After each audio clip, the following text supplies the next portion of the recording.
নমস্কার বন্ধুরা, আশা করি সবাই খুব ভালো আছেন।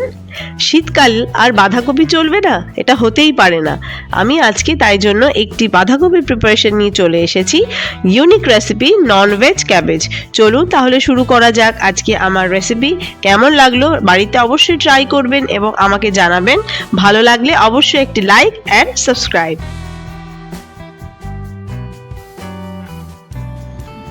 পরিমাণ মতো বাঁধাকপি নিয়ে আমি ভালো করে ওয়াশ করে একটু বড় বড় সাইজ করে কেটে নিয়েছি। দেখতে পাচ্ছেন এরকম সাইজ করে কাটতে হবে, ঝিরিঝিরি করে কাটা যাবে না।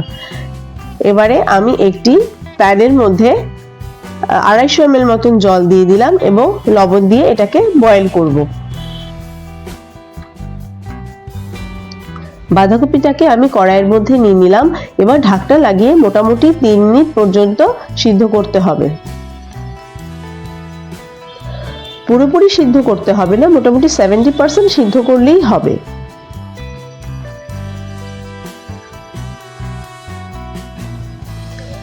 দেখতে পাচ্ছেন বাঁধাকপি সিদ্ধ হয়ে গেছে অলমোস্ট 70%।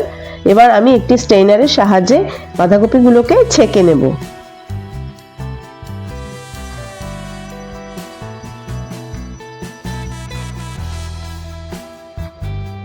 এখন পরবর্তী স্টেপে চলে যাই।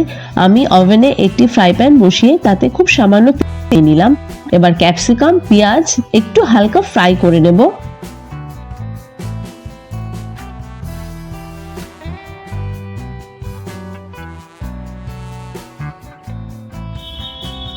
এখানে আমি 1 চা চামচ মতন ভিনিগার অ্যাড করছি। ভিনিগার দিয়ে ক্যাপসিকাম পেঁয়াজটাকে যদি ফ্রাই করা হয়, এর যে স্মেলটা অসাধারণ। আমি একটা মিক্সিং বোলে 200 গ্রাম মতন চিংড়ি মাছ নিয়ে নিলাম। তাতে পরিমাণ মতো লবণ এবং হাফ টিস্পুন কর্নফ্লাওয়ার মিশিয়ে নিলাম।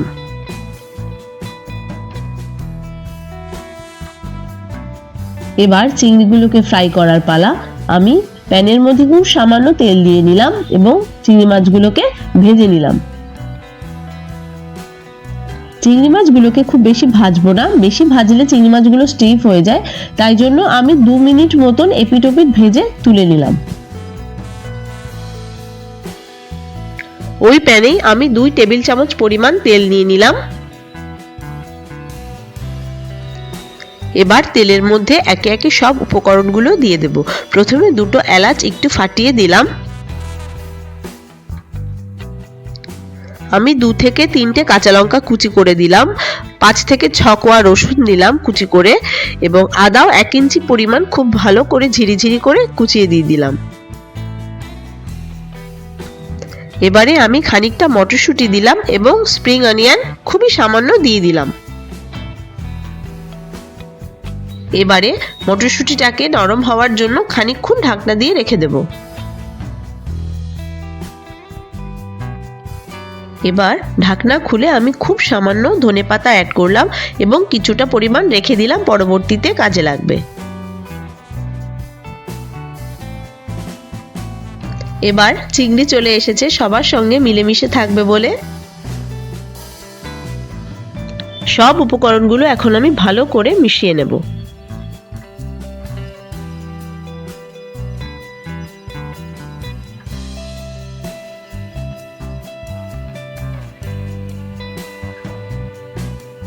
এবার সিদ্ধ করে রাখা বাঁধাকপিগুলোকে আমি কড়াইতে দিয়ে দেব।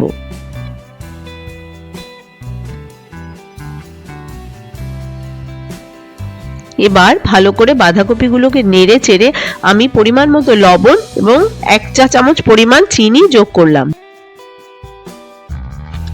লক্ষ্য করেছেন এই রান্নায় আমি কোনো রকমের হলুদ ব্যবহার করিনি।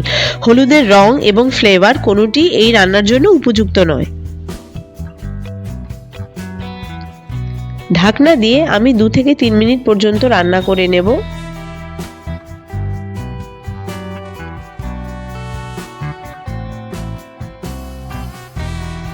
ঢাকনা খুলে আরো 3 মিনিট মতো রান্না করে নেব, যাতে এর জলীয় ভাবটা কেটে যায়।